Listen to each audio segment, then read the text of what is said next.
আসসালামু আলাইকুম, welcome back to my channel. আজকে আমি আপনাদের সাথে শেয়ার করব বেগুন টমেটো দিয়ে পাবদা মাছের একটা দুর্দান্ত স্বাদের রেসিপিটা তৈরি করা যেমন সহজ, খেতেও কিন্তু অনেক বেশি টেস্টি। এরকম একটা তরকারি দিয়েই কিন্তু আপনি ভাতগুলো খেয়ে নিতে পারবেন। তো চলুন আমি বেগুন টমেটো দিয়ে পাবদা মাছটা রান্না করা শুরু করে দিই। প্রথমেই এখানে আমি 5টা পাবদা মাছ নিয়ে নিয়েছি আর মাছটাকে ভালো করে ধুয়ে পানি ঝরিয়ে নিয়েছি। এখন লবণ আর হলুদ আমি গায়ে মাখিয়ে নিচ্ছি।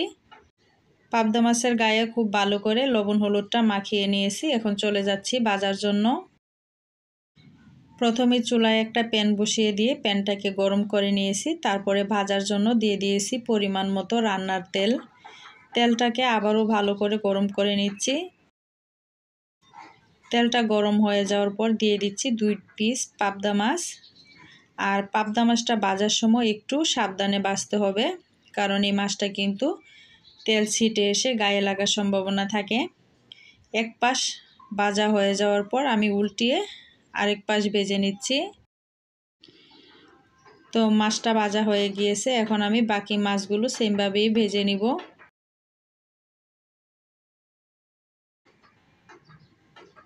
বাকি মাছগুলোকে আমি সেমভাবে ভেজে নিচ্ছি। এখন মাছগুলো ভাজা হয়ে গিয়েছে। এই তেলের মধ্যে দিয়ে দিচ্ছি একটা মিডিয়াম সাইজের বেগুন। এখানে যে কালো মোটা বেগুনটা থাকে, সেই কালো মোটা লম্বা বেগুনটা নিয়ে নিয়েছি। আপনারা যে কোনো বেগুন দিয়ে কিন্তু এই রান্নাটা করতে পারবেন। এখন বেগুনটাকে ভেজে নিচ্ছি। কিছুক্ষণ বেগুনটাকে ভেজে নেওয়ার পরে আমি অ্যাড করে দিব টমেটো। আর যেহেতু মাছ ভাজার সময় আমি লবণ আর হলুদ দিয়েছি, সেজন্য কিন্তু আমি বেগুন ভাজার সময় আলাদা করে লবণ আর হলুদ দিলাম না। কিছুক্ষণ ভেজে নেওয়ার পরে অ্যাড করে দিচ্ছি এখানে একটা টমেটো। তো এখানে আমি একটা বড় সাইজের টমেটো দিয়ে নিয়েছি। আপনাদের টমেটোটা যদি একটু ছোটো হয় সেক্ষেত্রে 2টা দিয়ে নিতে পারেন। টমেটোটা দিয়ে কিছুক্ষণ ভেজে নেওয়ার পরে দিয়ে দিচ্ছি স্বাদ মতো লবণ। তারপরে দিয়ে দিব বাকি মশলাগুলো। 1 চা চামচ লাল মরিচের গুঁড়া, জালটা যার যার পছন্দ মতো করে দিয়ে দিবেন। দিয়ে দিচ্ছি 1/2 চা চামচ পরিমাণ হলুদ গুঁড়া। গুঁড়া মশলাটা দিয়ে আমি বেগুন আর টমেটোর সাথে 1 মিনিটের মতো একটু কষিয়ে নিব। টমেটো থেকে যেহেতু পানি ওঠে, তো সেজন্য আমি মশলা কষানোর সময় কিন্তু আলাদা করে পানি দেইনি।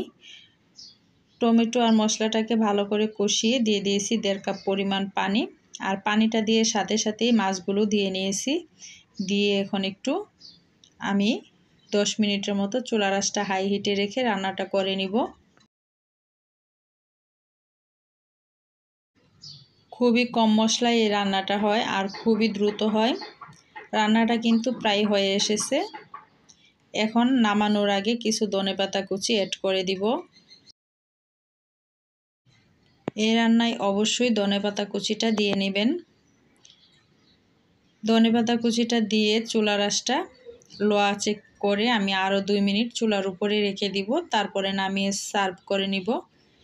গরম ভাতের সাথে গরম গরম বেগুন টমেটো দিয়ে পাবদা মাছের এই রেসিপিটা খেতে অনেক বেশি সুস্বাদু হয়। রেসিপিটা কেমন হয়েছে কমেন্ট করে জানাবেন। যদি একটু ভালো লাগে চ্যানেলটা সাবস্ক্রাইব করে সাথে থাকার অনুরোধ রইল। সবাই অনেক বেশি ভালো থাকবেন আর সুস্থ থাকবেন। দেখা হবে নতুন কোনো রেসিপিতে। সেই পর্যন্ত সবাইকে আল্লাহ হাফেজ। আসসালামু আলাইকুম।